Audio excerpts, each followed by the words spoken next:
जब भगवान खुद आते हैं जनता के बीच। जानिए जगन्नाथ रथ यात्रा की इतिहास और पौराणिक मान्यताएं। आषाढ़ महीने की उबलती गर्मी और उमस के बीच उड़ीसा का तटीय शहर पुरी एक अद्भुत सैलाव का गवाह बनता है। शंखों की गूंज, करतालों की थाप, जय जगन्नाथ की गगनभेदी नारे और इन सब के बीच धीरे धीरे आगे बढ़ते तीन विशालकाय लकड़ी के रथ।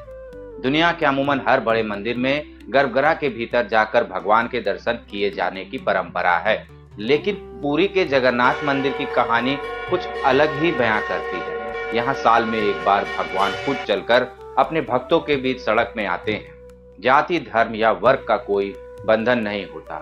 जो मंदिर के भीतर नहीं जा सकते, जगत के नाथ जगन्नाथ उन्हें दर्शन देने के लिए खुद बाहर आते हैं।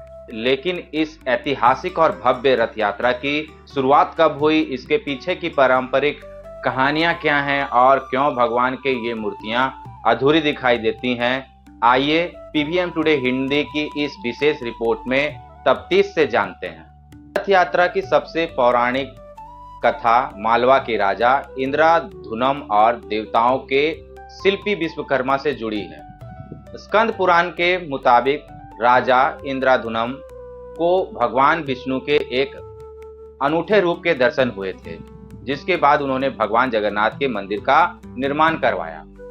मूर्तियां बनाने के लिए समुद्र में तैरती हुई एक विशाल और विशेष लकड़ी दारू मिली, लेकिन समस्या यह थी कि जैसे ही कारीगर उस पर कुल्हाड़ी चलाते, कुल्हाड़ी टूट जाती। राजा परेशान हो गए। तब खुद देव शिल्पी विश्वकर्मा एक बूढ़े बढ़ई का रूप धारण करके राजा के दरबार पर पहुंचे।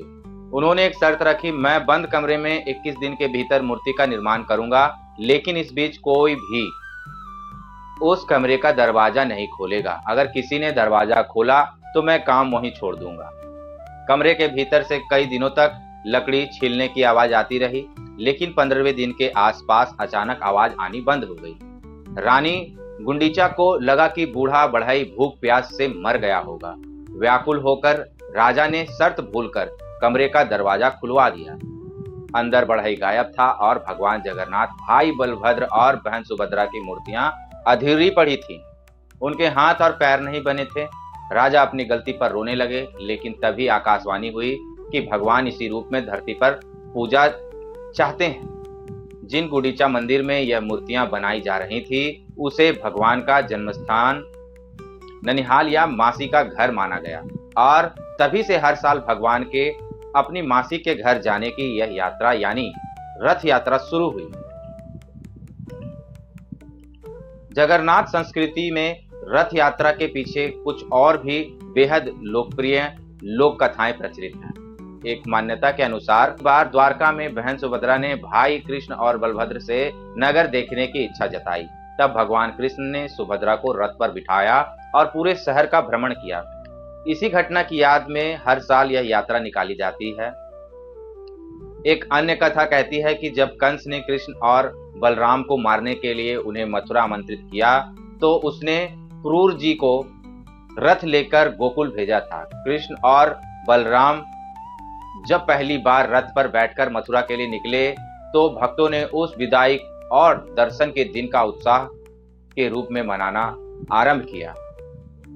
रथ यात्रा शुरू होने से ठीक 15 दिन पहले एक और बेहद अनोखी परंपरा होती है, जिसे स्नान पूर्णिमा कहा जाता है।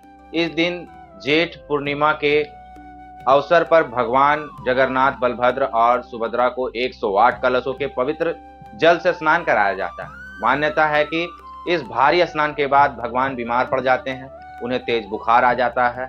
उसके बाद अगले 15 दिन तक मंदिर के कपाट पूरी तरह बंद किए जाते हैं, जिसे अनासार काल कहते हैं। इस दौरान भगवान को कोई भारी भोग नहीं लगाया जाता, बल्कि जड़ी बूटी और काढ़ा और औषधि दी जाती है। जब भगवान पूरी तरह स्वस्थ हो जाते हैं, तब आषाढ़ शुक्ल द्वितीय को वे रथ पर सवार होकर जनता के सामने आते हैं। अगर ऐतिहासिक दस्तावेजों की बात करें तो पुरी की रथ यात्रा का जिक्र ब्रह्म पुराण, पद्म पुराण और कपिला संहिता में मिलता है। 12वीं शताब्दी में गंगा वंश के राजा चोड़गंगदेव ने मौजूदा भव्य मंदिर का निर्माण शुरू करवाया था और उनके वंशज राजा अंग भीमदेव ने इस यात्रा को शाही और सामाजिक रूप दिया।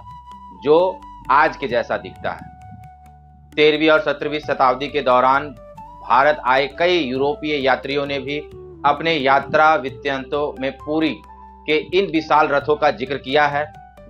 दिलचस्प बात यह है कि अंग्रेजी का शब्द जजमेंट एक ऐसी विशाल और शक्तिशाली शक्ति जिसे रोका ना जा सके, दरअसल जगन्नाथ शब्द के उच्चारण और उसके भारी भरकम रथों को देख करके ही अंग्रेजी शब्दकोश में शामिल किया गया था। रथ यात्रा की सबसे खूबसूरत और गंगा जमुनी तहजीब को दर्शाती परंपरा छेरा पहरा, जब तीनों विशाल रथ नंदी घोष, ताल ध्वज और दर्प दलन सज धज कर तैयार हो जाते हैं, तब पुरी के गजपति महाराज सोने की झाड़ू लेकर रथ के चबूतरे को साफ करते हैं और उस पर चंदन का पानी छिड़कते हैं। यह रस्म सदियों से यह संदेश देती आ रही है कि भगवान के सामने कोई राजा या रंक नहीं है।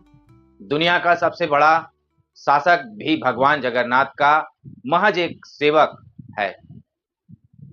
सदियां बीत गई, राजशाही चली गई, लेकिन उड़ीसा के इस तटीय शहर में आस्था का यह चक्र आज भी उसी रफ्तार और श्रद्धा के साथ घूम रहा है, जो शायद यह याद दिला रहा है कि आस्था जब सड़क पर उतरती है तो पूरी दुनिया का रंग एक ही होता है।